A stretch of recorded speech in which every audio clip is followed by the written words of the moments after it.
nefa miditra ny lanitra madio. Arakaraka ny anjely zany idiran'ny fitsarana sy idiran'ny fitsarana. Le izy hoe zany mpaminany Jehova le hoe tsy mandalo fitsarana misy amatarana azy mideny ambonin'ny tany ve le izy hoe in'olona iny raha ny pozipoziny raha ny endrikendriny ety ivelany ny fombafomba fiteny famindrany tsy mandalo fitsarana iny olona iny azo fatarina ohatr'izay ve le izy. Ny anjeliny ihany zany no mahalala satria le izy mamitaka be. Ianao zany mieritreritra ohatra hoe mpiandraikitra efa ela be reto de vita batisa reto de mety tsy andalo fitsarana raha ohatra ka hoe maty.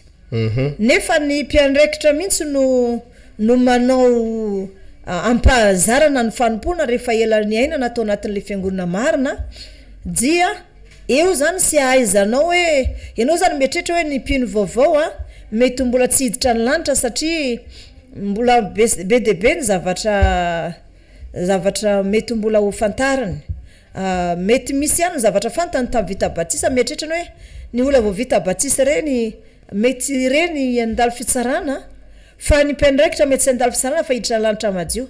Nefa rehefa jerevanao ny mpino vaovao vita batisa reondrany mirehitra noho ny hoe ny mpiandraikitra efa tranainy efa ela zany. Zay antenainao hoe zay antenainao zany